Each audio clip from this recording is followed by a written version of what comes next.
ఎందుకు అది బిడ్డ అయి పుట్టడం అది తప్పు కదా.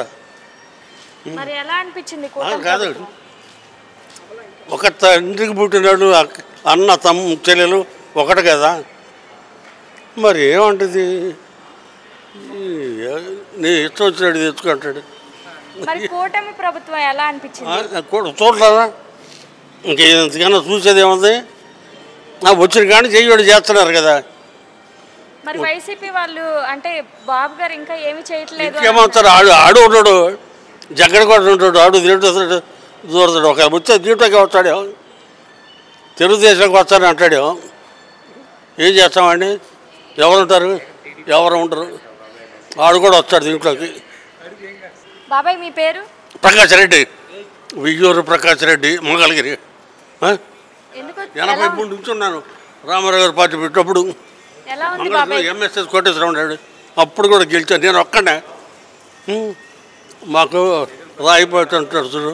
బాబాయ్ మరి జగన్ 5 సంవత్సరాల పరిపాలన ఎలా అనిపించింది? ఊరాడి పాడవాడి ఆడి తలుచుకుంటే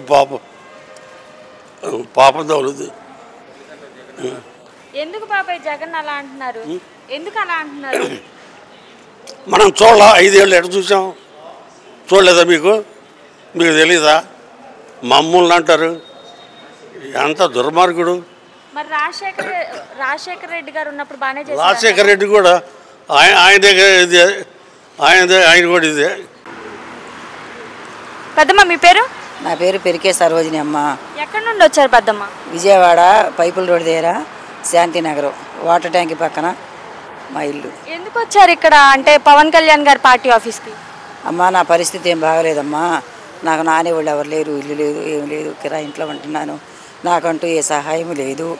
అందుకనే దయచేసి సహాయం చేస్తారని అడుగుదామని లెటర్ రాసుకుని వచ్చానమ్మా. అంటే కాదు పెద్దమ్మ, మీరు ఈ ఏజ్లో కూడా ఇంత కష్టపడి ఇక్కడ వరకు వచ్చారు కదా, మరి కళ్యాణ్ గారు ఖచ్చితంగా మీ ప్రాబ్లం సాల్వ్ చేస్తారని నమ్ముతున్నారా? నమ్మకంతోనే వచ్చానమ్మా. ఎంతోమంది సహాయం చేశారు, నాలుగు చేస్తారని ఒక ఆశతో నమ్మకంతోనే వచ్చాను. ఆ తర్వాత సార్ దయ నా అదృష్టం. నాకంటూ ఏ ఆధారం లేదు. ఎందుకు అంత నమ్ముతున్నారు? అంటే ఆయన ఖచ్చితంగా చేస్తారు అని. అమ్మ ఎంతోమంది సహాయం చేశారని పేపర్లో చూస్తున్నాం, టీవీలో వింటున్నాము. రైతులకు చేశారన్నారు, బయట ప్రజలకు చేశారన్నారు.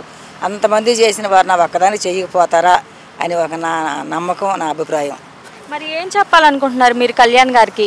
లెటర్ రాసుకొచ్చానమ్మా. అయ్యా నా పరిస్థితి బాగలేదు, నాకంటూ చూసేవాళ్ళు ఎవరు లేరు, దయచేసి నాకు ఏదైనా మీరు సహాయం చేస్తే జీవితాంతం మీ పేరు చెప్పుకొని బ్రతుకుతాను అయ్యా, నాకు ఏదైనా వ్యాపారం చేసుకుని బ్రతుకుతాను అని అడుగుదామని వచ్చానమ్మా సార్ని. మరి ఎలా అనిపించింది పెద్దమ్మ కళ్యాణ్ గారి 100 రోజుల పరిపాలన అనేది? 100 రోజుల పరిపాలన అంటే అమ్మ, ఈ రోజుల్లో ఈ తుఫాను కూడా వాళ్ళు ఎంతో సహాయం చేసి మాలాంటి పేదవాళ్ళకి ఆదుకున్నారంటే నిజంగా యేసయ్య దయ అనుకోవాలి మేము. మరి ముందు ఎట్లా చూడాలనుకుంటున్నారు కళ్యాణ్ గారిని? చూడాలంటే ఈ 5 ఏళ్ళు కూడా పరిపాలనలో ఆయన ఎంతో మంచి చేస్తాడని మా నమ్మకంతోనే మేము ఓటేసాం. అదే నమ్మకం ఆయన నిలబెట్టుకుంటే నెక్స్ట్ సీఎంగా ఆయనే వస్తారని నా నమ్మకం. అంటే కాదు పెద్దమ్మ, మరి ప్రజల ప్రతి ఒక్క సమస్య కళ్యాణ్ గారు తీరుస్తారని నమ్ముతున్నారా? నా నమ్మకం ఒకళ్ళది నాకైతే తెలియదు, నాకైతే నమ్మకం ఉందమ్మా. చేస్తారు అని నాకు నమ్మకం ఉంది. ఆ తర్వాత దయ, దేవుని దయ మా అదృష్టం. ఒక్క మాటలో కళ్యాణ్ గారి గురించి ఏం చెప్తారు పెద్దమ్మ మీరు? అమ్మా ఒక్క మాటలో ఏం చెప్తారు కళ్యాణ్ గారి గురించి? ఏం చెప్పమంటారు? ఒక మాటలో చెప్పేదేముందమ్మా, ఎంతో ప్రజల కోసం పోరాడారు. తెలంగాణలో కూడా ఎంతోమంది రైతులకు సహాయం చేశారు. వాళ్ళందరూ కూడా అభిమానంతోనే ఉన్నారు. అలాగే మాకు చేస్తారని మేము ఆశిస్తున్నాం. థ్యాంక్స్ పెద్దమ్మ.